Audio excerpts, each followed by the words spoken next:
Okay, now we're into part B of your Unit 1 assessment. So you should have watched video 1 first, got those questions or statements that you were to answer, and now this video is going to be able to give you feedback and the answers for those questions or statements. Now, the first question asked you about that net production if glucose were to occur. If we got into that aerobic metabolism, what would be our net ATP? And it said 32. And it asked if this was true or false. And this would be true. The one thing I want to reiterate here in this process, especially when we talk about glycolysis is included within that aerobic metabolism.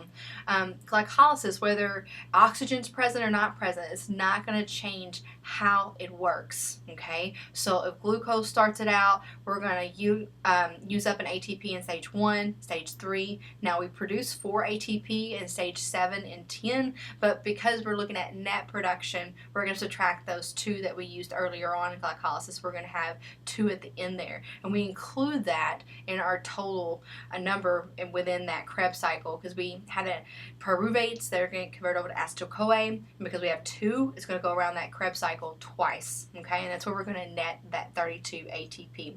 Now, if glycogen were to start glycolysis, we would have a net of 3, and that's the reason why when we get into the Krebs, if oxygen's present, we'll have 33 on our net yield for ATP. Okay. So also another thing that I want to reiterate here, and I saw that some of you guys had trouble with this on your quiz.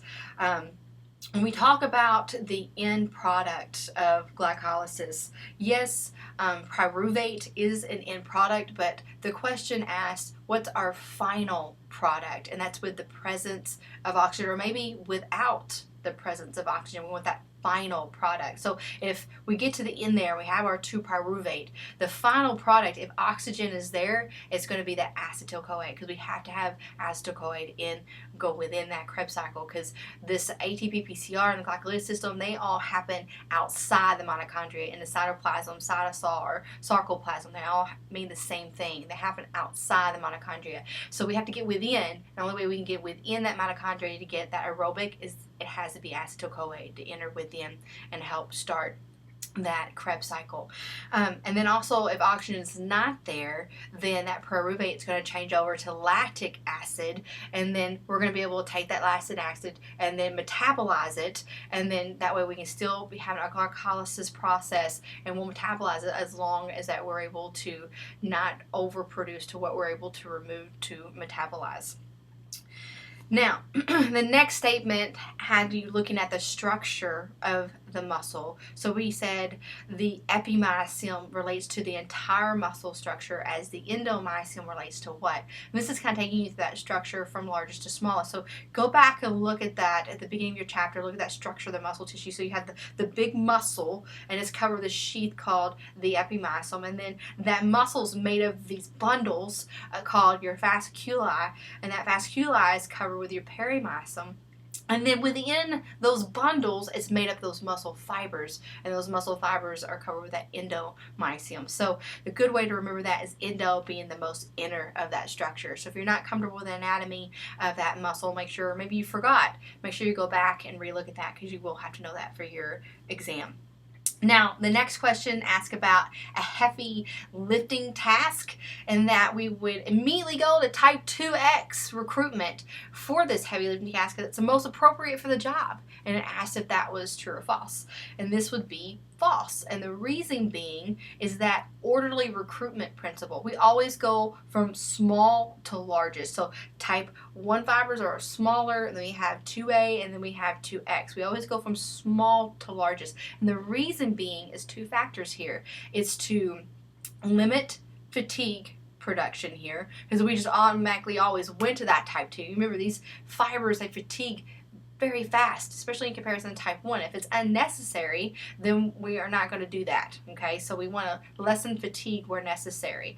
And then also for motor control, so we go through that type 1 to type 2X. Okay, and that allows us to have that motor control with whatever movement that's allowing us to do. So decrease fatigue where unnecessary, and then also allowing us to have that motor control is the reason why we go through that orderly principle recruitment principle. And this goes hand in hand with your size principle. Like the orderly recruitment principle talks about that size of motor units, and then your size principle talks about that alpha motor neuron size. And if you guys remember from the essay question when we compared type 1 and type 2, type 1 fibers have smaller alpha motor neurons and the muscle fibers that innervates, it's less than 300, and then type 2 have those larger alpha motor neurons and the fibers that innervates, and those motor units are greater than 300. Okay, so alpha motor neurons for the type 1 small, type 2 larger, so always small, large. It goes hand in hand.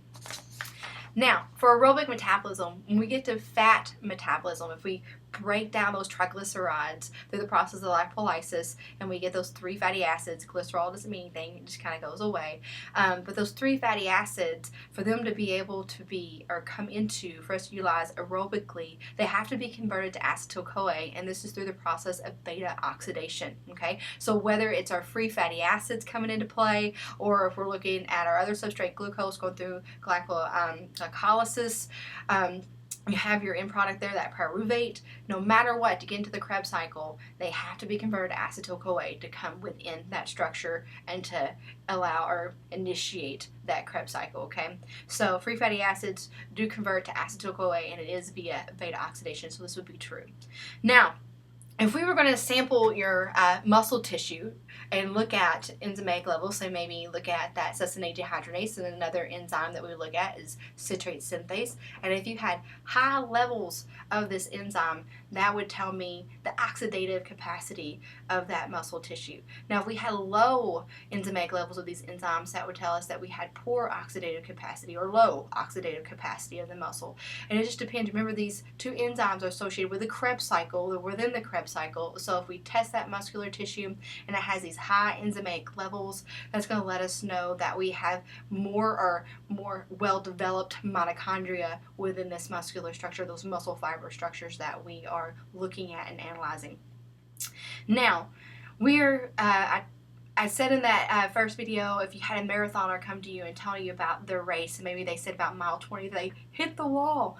Now, what this means is that basically we're looking at their glycogen storage, and if they kind of complain around this mile 20 that they felt like that body got all of a sudden just fatigued and they felt like they kind of hit a wall, like it was kind of hard to kind of get everything going. Right here we're looking at their glycogen storage. Remember, we store glycogen in our muscle and our liver. It's more available, like we utilize the muscle first, and the liver helped contribute when that gets low, break down the glycogen within the liver so we can get free flowing glucose within the bloodstream to get to the muscle needs for ATP production. But when they say that they're hitting a wall, they basically have exhausted or depleted their glycogen storages, so they're going to have to go by another means of getting that ATP production by a different substrate, whether fat metabolism or maybe even to some extent protein degradation, or they may have to beforehand, but also after this point, if they want glucose to be their substrate, they're going to have to orally take it to get that free-flowing glucose within their bloodstream for that to be utilized for ATP production. Now, the next statement was talking about the look of our muscle. So you saw on the PowerPoint a slide, and then also it should have been within your textbook. It has like a visual of a cardiac, a smooth, and a skeletal. And skeletal muscle has a certain look about it. It has those variations of dark and light, and it's made up of that myosin and actin filaments, your myosin being your thicker, your actin being your thin. And what we call, that term that we utilize to describe this look, is striation in appearance. So if you said striated or striations, this would be correct. And it's that alternating of that dark and light variations of these thick and thin filaments. Now, when we look at ATP production and the rate of it, there's 2 factors that is predominant within this rate of ATP production. It's either going to help kind of make it faster or maybe slower or hinder. And it's that substrate availability. And remember that substrate availability affects the rate of ATP production. And also remember that if we have a high prominence of a certain substrate, that we're going to use that substrate first before we are able to move on to another substrate to use for energy purposes. And then also look at all those enzymes that have to be there to help for the process to take place, and glycolysis, and also your Krebs cycle, so enzymatic activity as well. So those enzymes have to be there to help lower the activation level, so that way it helps that process work and work faster. If they're not able to be there to help with lowering that level, then it's going to take a lot longer for those reactions to occur. So substrate availability and enzymatic activity. Now, when we look at ATP-PCR, we're looking at this system and it asks, what is it doing at rest? And at ATP-PCR, this system allows us to have that small amount of ATP that we're able to store, and it's to help with that initial burst of movement that we have. It also helps because we are breaking down that phosphocreatine, and we do produce ATP in the system, even though it's very limited. And if we go beyond that 15 seconds, we're going to have to go by another means through our glycolytic system to help meet energy demands. But your ATP-PCR does store a limited amount, and it's to help with that initial generation, those energy needs that need to be met to start, and then of course it helps facilitate to make, and then we may have to rely on another system depending on how long we're going to be in that movement. So that's the reason why when we're talking about if we're in the weight room and we're doing certain heavy, maybe Olympic lifts, there's a reason why it's so important to kind of reiterate that recovery time within. Now, your advanced lifters, because they're more acclimated and have those adaptations, it's not going to take them as long to produce within that storage, maybe 2 to 3 minutes. But if somebody that's a novice to lifting, because they don't have those adaptations yet, it may take them up to 5 minutes to have the necessary recovery time before they do that next lift, those maybe few 4 to 5 repetitions if it's doing an Olympic lift, to be able to have the necessary ATP that's back for them to have the energy to do that lift again. So keep that in mind if you're working with anyone. All right, so last two. Now, going back to that comparison of your type 1 and then your type 2 fibers, we looked at there's a factor that's there that helps with that speed of contraction, because your type 1 contracts a little bit slower at that 100, and then your type 2A and 2X have that contraction speed a little bit faster at that 50, and it's that myosin ATPase. Remember that enzyme that comes in there and it attaches itself to that myosin globular head. It helps that to detach, and of course that enzyme comes in and breaks down ATP, the ADP, and an inorganic phosphate, and that is what allows at that point for that globular head to reattach to the actin filament. So depending on how fast that enzyme works and lowering that activation level for this reaction to occur allows for that speed of contraction. So if that enzyme allows for it to occur faster, like in our type 2A and 2X, that globular head is going to be able to attach faster, release that inorganic phosphate, have that power stroke, then ADP is going to be gone, ATP comes back in, reattaches, globular head detaches, ACE, the enzyme comes back in, breaks it back down, ADP, inorganic phosphate, able to reattach again, so that whole process is able to occur at a faster rate.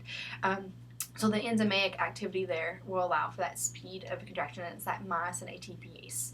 Now, the contractile result of rate coding, this is also our frequency of stimulation. There's 3 factors or 3 elements of this, and that is your twitch, which is kind of like a singular stimuli, summations, 2 or 3 kind of coming in there, and then you have tetanus, which is pretty much a bunch of stimuli just getting all smushed together and then all at once. And it's asking what would be the one that would have the higher force production, and that would be your tetanus. Because twitch has that singular summation, is 2 to 3, and the tetanus you got boom, it's there. Okay, so that's going to be that higher generation because it has all that stimuli just together in unison together to provide that stimuli, and it's going to be able to allow for that greater force production. So go back to page 46 because it goes back over those methods that muscle use for force production, and that frequency of stimulation is right there at the beginning of that header.